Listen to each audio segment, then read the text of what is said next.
Bonjour à chacun, Boker Tov. Enchanté de vous revoir dans dans ce nouvel opus de l'école des femmes. L'école des femmes, c'est un projet qui date de maintenant, combien ça fait 10 ans 14 ans. 14 ans, voilà. Et l'école des femmes, je dois signaler aussi que à l'époque, on habitait à Jérusalem. Et l'une des choses qui m'a poussé à venir nous installer, voilà, à Natania, c'est le fait que j'enseignais beaucoup à l'école des femmes. Et l'aller-retour, ça devenait un peu pesant. Donc alors un grand merci, une grande tzlacha pour l'école des femmes, que ce soit pour toujours. Merci pour nous, parce que depuis on profite de beaucoup de ce que vous transmettez. Voilà, l'école des femmes, c'est aussi des femmes qui sont devenues elles-mêmes des enseignantes, parce que le propre de l'étude de la Chassidut, c'est d'enseigner à son tour. Et étudier pour enseigner, c'est vraiment la méthode de l'Admor HaZaken. C'est-à-dire que l'élève devienne un maître à son tour. Voilà. Et on est une génération où de plus en plus, il y a des cours de femmes. Et c'est extraordinaire, des rabbanites qui donnent des cours, et c'est vraiment merveilleux. Et c'est vraiment le but. Enseigner aux femmes pour qu'elles soient des élèves, c'est pas notre vocation.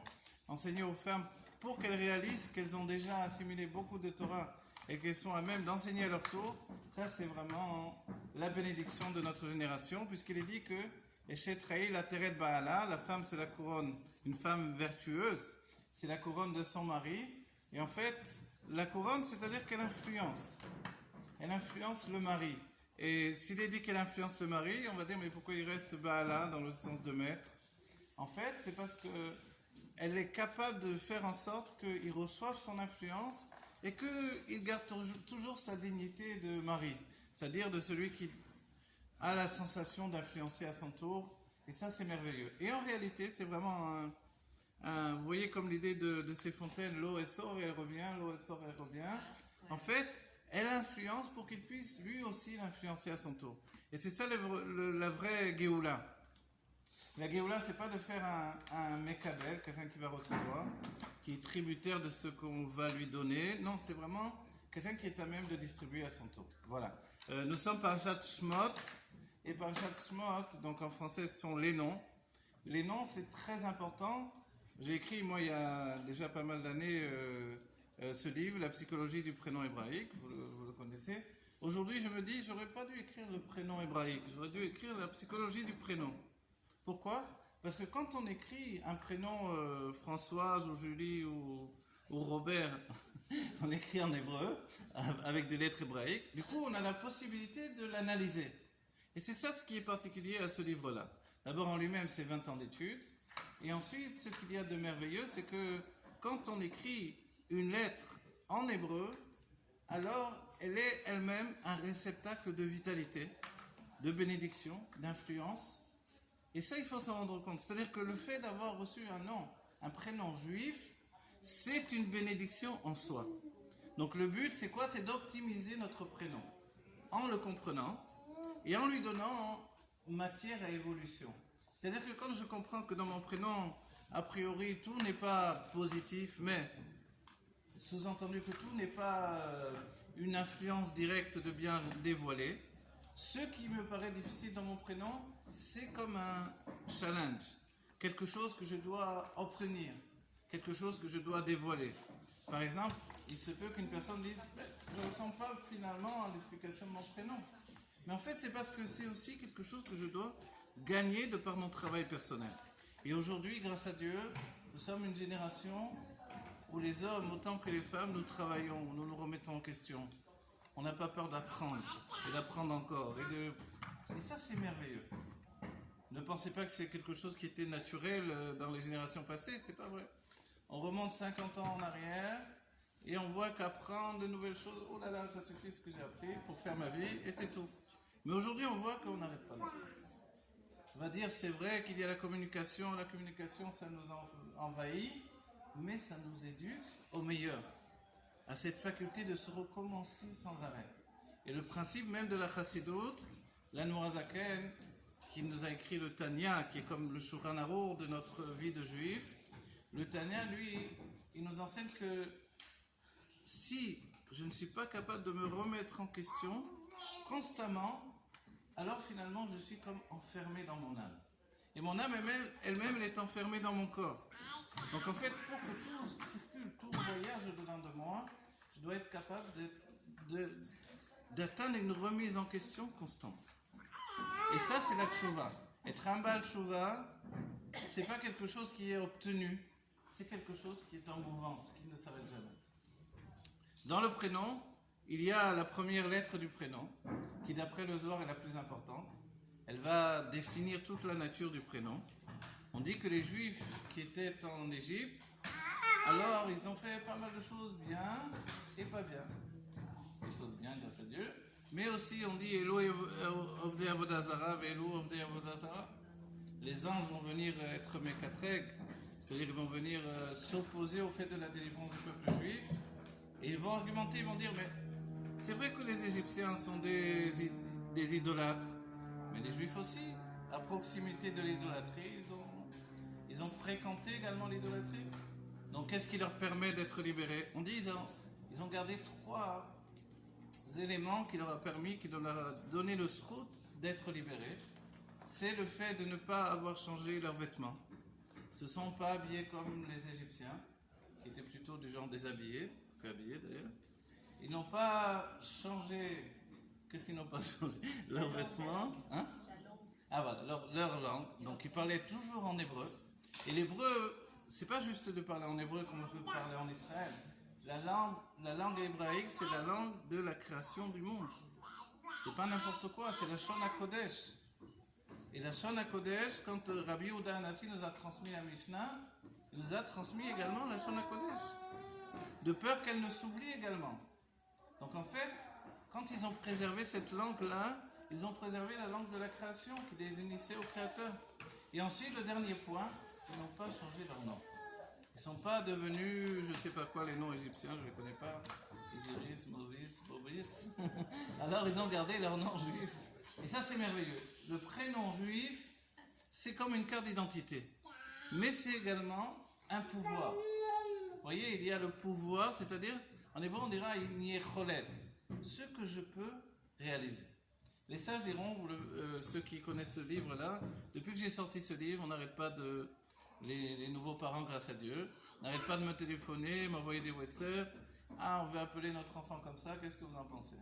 On veut appeler comme. Et aujourd'hui, grâce à Dieu, parce que quelquefois, c'est des noms un peu bizarres. Je vous dis franchement. Les prénoms modernes, c'est. Il y a des Yam, il y a des. Tous les noms qui vous passent par là. Alors des fois, c'est vrai que je conseille. Il vaut mieux comme ci que comme ça. Et ensuite, maintenant, il faut savoir que les parents, le roi Kodesh, ils ont l'Esprit Saint pour donner le prénom à leurs enfants. Mais quand c'est pas une voix intérieure, mais une influence extérieure qui peut les influencer, alors ils peuvent perdre un peu de cette sensation de vérité. Et c'est là où souvent j'interviens pour leur dire il vaut mieux regarder. Limitez les dégâts parce que vous donnez un prénom, mais pensez qu'ensuite il va vivre avec ça toute sa vie.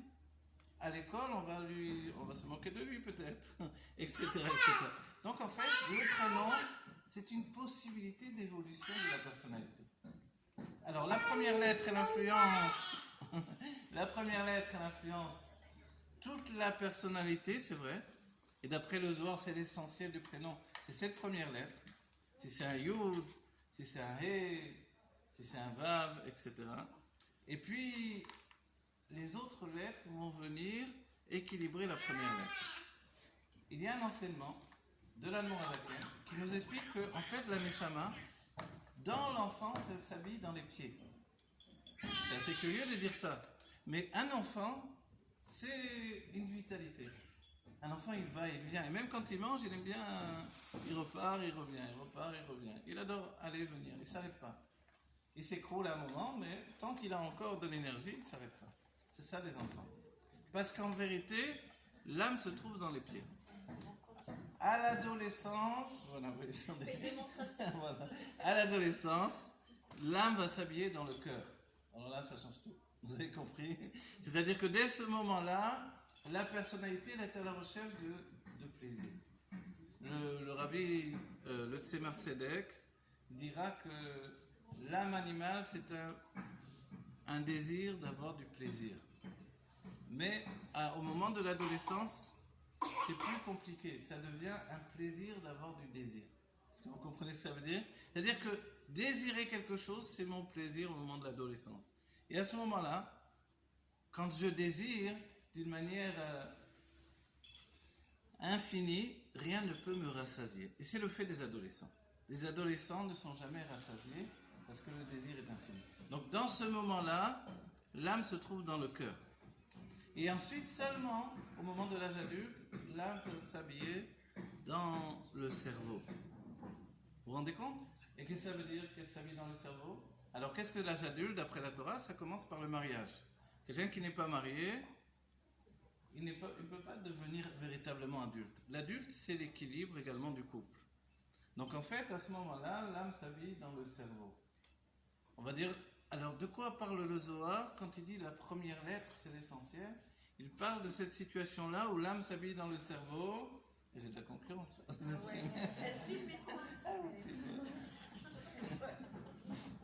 Les enfants ont découvert qu'on peut filmer directement sur le téléphone. Je ne sais pas comment ça se fait ça. Hop, on fait un geste comme ça, tac, on filme. Comme ça, moi j'efface régulièrement des petits films là. Bon voilà. Et alors, quand on prend ces enseignements de l'Admor HaZaken et on les reporte au prénom, et que l'on découpe notre prénom en 3 parties, on a l'enfance du prénom, l'adolescence du prénom et l'adulte du prénom. On va dire, qu'est-ce que ça veut dire cette histoire-là? Ça veut dire qu'en réalité, vous pouvez voir les lettres qui vont influencer votre enfant, les lettres qui influencent l'adolescent, et les lettres qui vont finalement influencer l'adulte. Quand vous avez David, c'est facile, c'est 3 lettres. Dalet, Vav, Dalet. Ok, bon, la première et la dernière sont les mêmes. On écrit David, Dod en fait. Vous voyez? Dalet, Vav, Dalet. Donc le premier Dalet du prénom, c'est l'âge adulte. Le Vav, c'est l'adolescence. Et le dernier Dalet, c'est l'enfance. Donc quand on prend ce prénom-là, alors le Dalet de l'enfance, c'est comme les 4 coudées de la halakha, les 4, je ne sais plus comment on dit coudées en français, non, c'est pas grave. Coudées, c'est une. Hein? 4 coudes, 4 mesures, on va dire, de la loi, mais c'est en réalité un lien par rapport à la réalité. C'est-à-dire une force de se réaliser vraiment dans le monde à partir de c'est-à-dire son petit coin de vie, il devient un endroit où il règne totalement. Et ça, c'est le propre du Dalet. Vous voyez? Le Dalet en hébreu, c'est comme Delet, une porte. Et cette porte-là, elle nous ouvre vers une réalité. C'est-à-dire que l'enfant, quand il a cette notion-là en lui, il est vraiment le roi de sa maison. Vous connaissez cette image-là? Le petit garçon ou la petite fille qui sont les rois de la maison. Et quand arrivent des gens, alors il faut que les premiers à devoir accepter les gens, c'est les enfants. Vous voyez? Les invités sont d'abord mis à l'épreuve par les enfants, qui sont les véritables maîtres de la maison. Et ça, cette notion-là, elle peut se retrouver dans la première lettre de l'enfant à partir de la fin, qui est son développement. Si vous comprenez bien, bon là j'ai donné un exemple de Dalet, c'est-à-dire que vous pouvez appréhender son développement. C'est-à-dire que les lettres, 1 ou 2 lettres qui vont venir ensuite, vont expliquer comment il va évoluer. Si on continue avec David, le Vav, ce sont les sentiments. Les sentiments, mais quand on dit Vav, les sentiments, on peut penser que le Vav, il est à la fois une lettre, et là je vous donne un autre enseignement, il y a des lettres féminines et des lettres masculines. La lettre féminine, c'est une lettre qui reçoit l'influence. La lettre masculine est l'influence. On va dire quelle est la différence? Lorsque mon nom commence à être une lettre masculine, comme le Yud, comme si je dis le Vav, alors le Vav, c'est pas forcé que ce soit vraiment une même lettre masculine habituelle. Oui, vous voulez dire? Hein? Aleph, c'est une lettre masculine. Masculine, oui. Alors dans le livre, si vous voulez jeter un coup d'œil après, vous pouvez le faire. Hein? Vous avez un moment, j'ai mis toutes les lettres. Et là, j'explique si c'est une lettre masculine ou féminine. Et l'idée, elle est simple. Ça n'a pas été de faire ici un livre où je mets tous les prénoms. Parce que alors il faudrait, je ne sais pas combien il y a des livres où il y a vraiment tous les prénoms. Mais l'idée, elle est une méthode d'analyse de tous les prénoms. vous écrivez le prénom en hébreu, et par les lettres qui sont attachées aux sphirotes, les sphirotes, donc c'est la structure divine de dévoilement divin dans les mondes divins, qui est en rapport avec les 10 forces de notre âme. En fait, vous avez la psychologie du prénom. Et comme ça, vous pouvez voir vraiment son développement. Et donc, c'est vraiment comme ça qu'on voit comment l'enfant va grandir. Et pourquoi on en a besoin de savoir l'équilibre de l'enfant avec le temps? Parce que comprendre son enfant, ça nous permet d'avoir la patience, de voir son développement et pouvoir lui donner ce qui est en rapport avec lui. Je vous donne un exemple dans la vie. Vous voyez la notion du maaser. Je me rappelle le Rav Bograt, qui était à un moment le Rav avec qui j'étudiais, un des Rabbanei Chabad. Il me disait, on peut donner son maaser pour un enfant, pour lui payer un choug. Vous savez, un choug, comment c'est, un cours particulier de musique ou de sport. Si cet enfant en a vraiment besoin. Vous voyez? Pourquoi? On va dire pourquoi. Alors on peut faire ça. Donc je vous parle là d'un Dayan en fait. C'est un Dayan qui me dit la halakha. Il me dit parce qu'en réalité, pour l'autre enfant, c'est pas obligatoire ce choug. Ça va être juste un amusement. Mais pour lui, s'il ne le fait pas, il a vraiment un manque dans son âme. Donc il a besoin pour se réaliser en tant qu'être humain d'apprendre, je sais pas, le dessin, la musique, un sport particulier, ou peut-être même un sport de combat pour qu'il puisse s'affirmer, etc. On va dire, mais je peux mettre mon main sur la danse, ça me paraît un peu...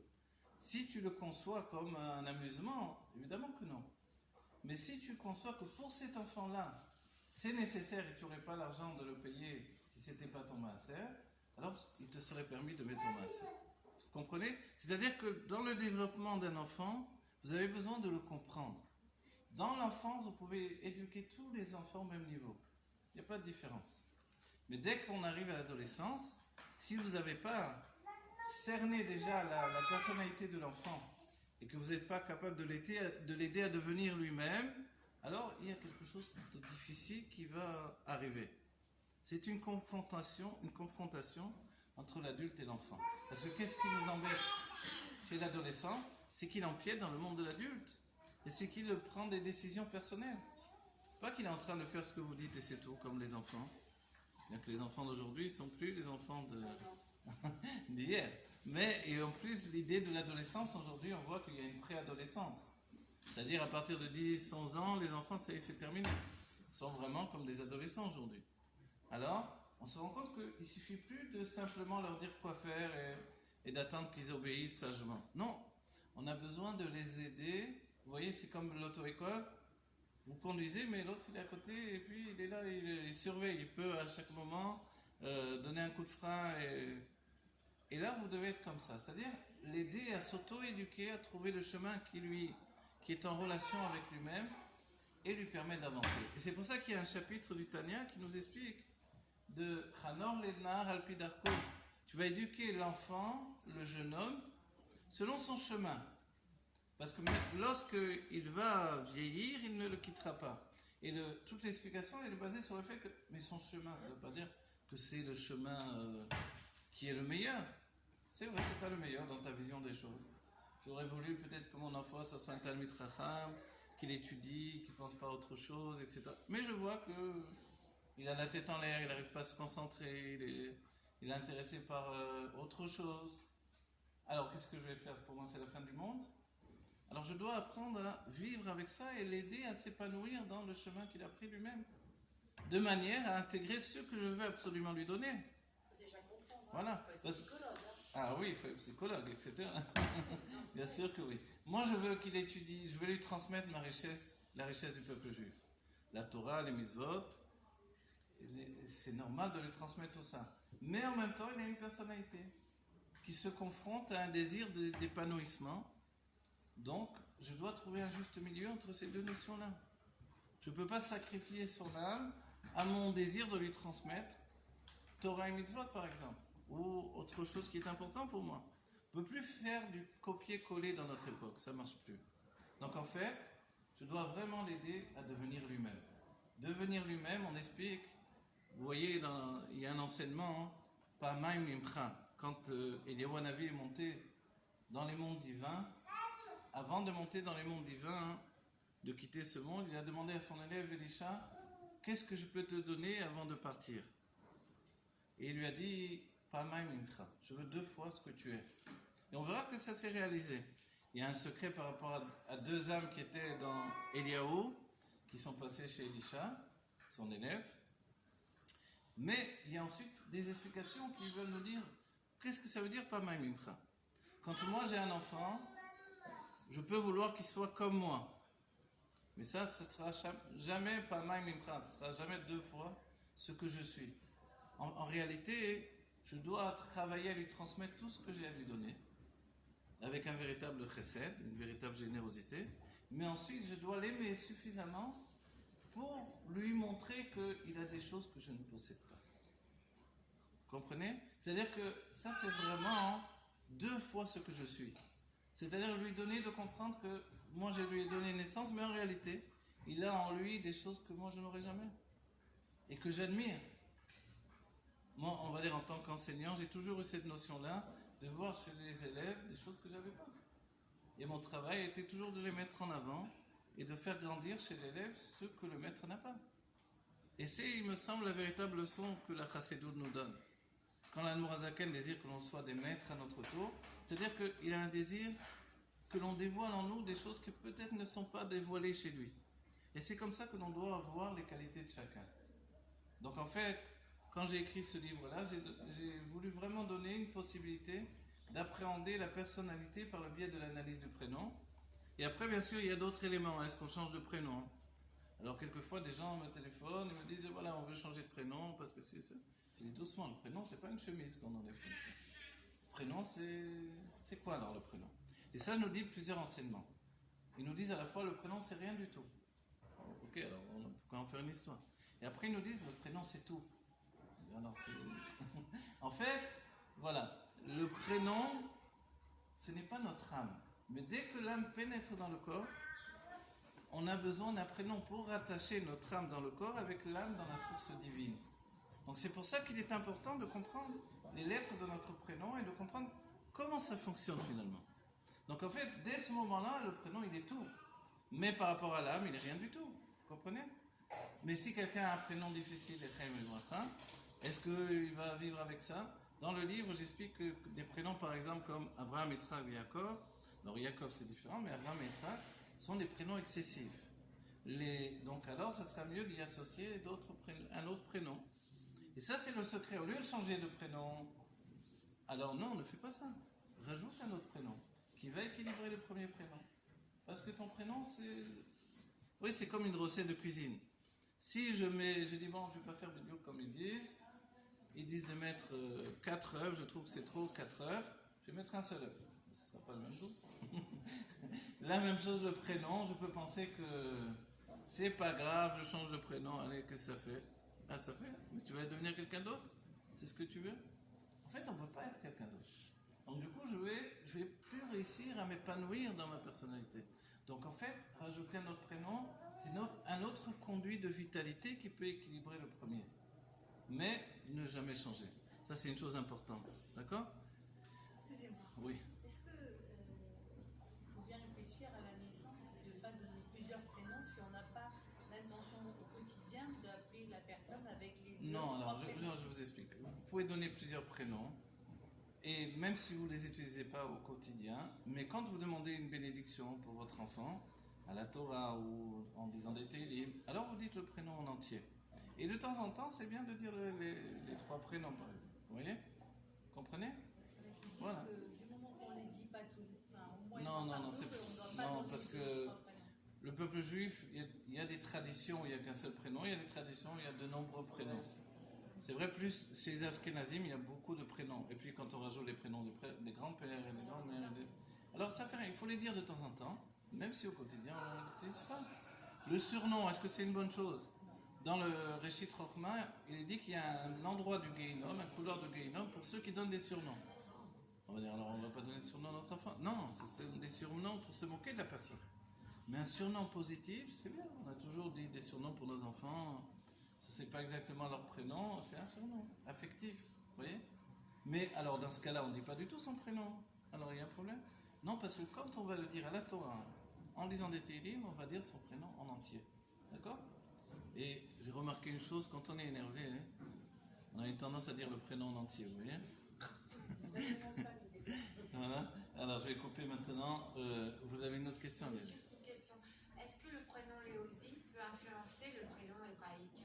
Alors, moi j'avais vu, pendant longtemps, je croyais que le prénom hébraïque c'était l'essentiel. Et un jour, je suis tombé sur une lettre du rabbi, enfin, je suis tombé, façon de parler, sur une lettre du rabbi, où il dit que le prénom loisi, donc non juif, il est plus important encore que le prénom juif. Ah, Si bien que quand on vient de France et on a souvent plusieurs prénoms, vous voyez, il y a, je sais pas moi, Brigitte et Sarah en même temps, alors, et tout le monde la connaît, Brigitte, maintenant, elle a du mal à s'appeler Sarah. En fait, même quand on fait des télim et à monter la Torah et des choses comme ça, c'est bien de dire les prénoms, y compris le prénom, l'autre prénom. Voilà. Bon, voilà, évidemment. Pardon? Il faut dire les deux, il ne faut pas l'effacer. Il existe, les parents l'ont donné à la naissance. Et même j'ai vu quand le rabbi va, quelqu'un vient chez le rabbi et dit je veux changer de prénom, le rabbi cherche un prénom hébraïque le plus près possible du prénom loisi. Vous voyez? Donc si vous appelez Chantal et Rachel, il faut prendre les deux en même temps. Voilà. Le premier qu'on donne, si c'est dans l'ordre des choses en hébreu, si c'est pour le... Non, c'est pas obligé que ce soit en hébreu.